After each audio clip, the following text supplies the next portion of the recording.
The new Red Guards, China's angry student patriots. Image copyright University of Maryland. Image caption Ms. Yang said the air in the U.S. was sweet and fresh. Half a century ago, millions of Chairman Mao's Red Guards gathered in rallies in Tiananmen Square to chant slogans and wave their red books of his quotations in a show of loyalty to the ideas of the great helmsman. The 21st century successors to the Red Guards are not a physical presence. After the chaos of the Cultural Revolution and the tragedy of the Beijing Massacre in 1989, young people are not allowed to demonstrate in China. But some now hound their enemies online. The underlying rage is reminiscent. The instinct for intimidation is the same. Despite all its strengths and all its engagement with the world, China is once again prey to political groupthink and fear. Media playback is unsupported on your device. Media caption What did Maryland University students think of the fresh air speech?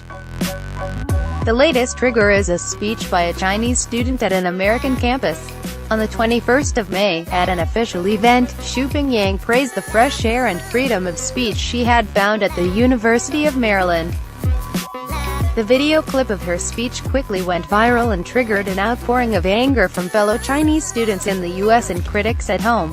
Xu Yang swiftly apologized, asked forgiveness and said she had no intention to belittle her country. But that was not enough to stop the flood of "I am proud of China" posts accusing her of lies and deception, or the online human flesh searches to dig up incriminating information about her and her family. What is the Little Red Book? China fresh air speech student sorry the Chinese students fighting racism.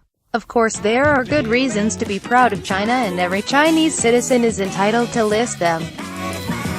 In the past week alone, China has sent a submersible deep into the Mariana Trench and its world champion Go player Ke Jia took on the AlphaGo AI computer program and almost beat it.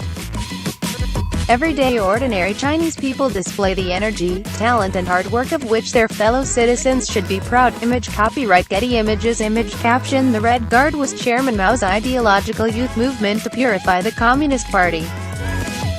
But being proud of China does not mean denying another Chinese citizen the right to an opinion. In fact, Xu Yang herself said she too was proud in her message of apology. The irony is that the very backlash against her has only served to make her point about the want of freedom of speech in her homeland. It has also highlighted a conflict between a commitment to free speech in Western countries that host large communities of Chinese students and the growing determination of the Chinese government and some of its citizens that free speech should be limited when it comes to talking about China, even beyond Chinese borders. Freedom of speech is any society's feedback loop. It means precisely the freedom to say what is different or what may even offend.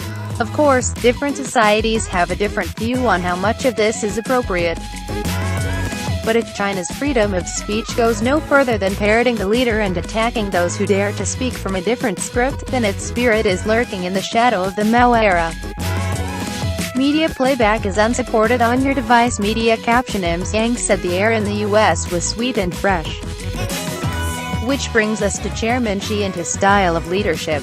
In English, Xi Jinping is usually referred to as President Xi. But his power comes from being leader of the Communist Party, and since taking up that role 5 years ago, he has collapsed the distinction between party and government, and dramatically shrunk the space for freedom of speech. All public debate, whether in the media, academia, the legal profession or online, is a shadow of what it was in 2012. It is now off limits to discuss universal values or liberal democracy.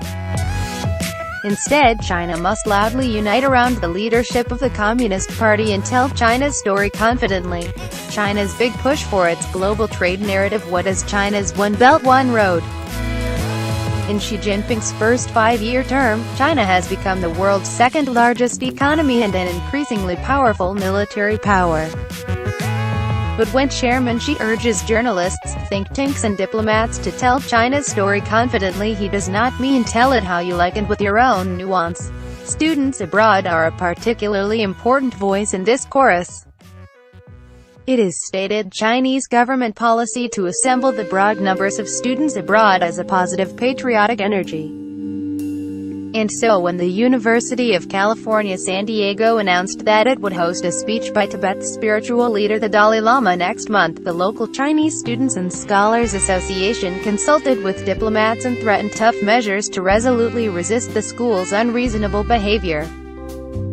At Durham University in the UK, the Chinese Students and Scholars Association, again with the support of the Chinese Embassy, attempted to bar from a debate a critic of China's religious policies and human rights record. Image copyright AFP Image caption The Dalai Lama frequently gives speeches at universities around the world. This week's mobilization against Xiping, complete with commentaries in leading state media, is part of this drive for positive patriotic energy, all of which causes some bafflement on the campuses concerned. Students from countries with a tradition of free speech may feel irritation with someone who criticizes their homeland in a public speech, but their instinct is usually to shrug it off or make a joke. Likewise, when Chinese state media deploy students from Western countries praising China and its policies, such individuals do not become hate figures for outraged student associations or national newspapers. Image copyright Getty Images Image caption Years after the real events, China has cultural revolution-themed restaurants. That's because liberal societies take differences of opinion for granted. In the US, in Europe and in Australia, citizens regularly excoriate their own governments and praise other countries in the media, and on satirical TV and radio shows. They also mount protests against their leaders. It is vital to Beijing that these habits should not rub off. So in Chairman Xi's era, the numbers of Chinese students studying abroad is going up, but their tolerance of diverging views on China is going down. In one respect, this is puzzling. At great expense, young Chinese have chosen to move from the confines of China's tightly controlled education system to the fresh air of campuses which cherish tolerance and which offer all the tools to explore a range of different narratives of their own place in the world through reading and debate. But it is not so puzzling if you factor in these students' prior ideological education, the pressure on them to perform academically, and the ever-present and watchful eye of the Chinese state. Image copyright at Admienst Image caption Ms. Yang's apology on China's Weibo microblogging service. Tension is likely to grow between the liberal values of Western campuses and the positive patriotic energy of the growing numbers of Chinese students on these campuses. But the very strength of their reaction to Xiping's freedom speech ensures that her words will continue to echo. After all, it's not just Western culture which honors a loyal opposition. It is firmly entrenched in the historical memory of China too. Respect resonates down through the centuries for officials and soldiers in the imperial and the more recent communist era who braved banishment or death for daring to speak truth to power. So be #proud of China by all means, but don't go back to the frenzy of the Red Guard era, and remember that in all great civilizations, the patriots whose memories endure are often those who love their country enough to point out its flaws.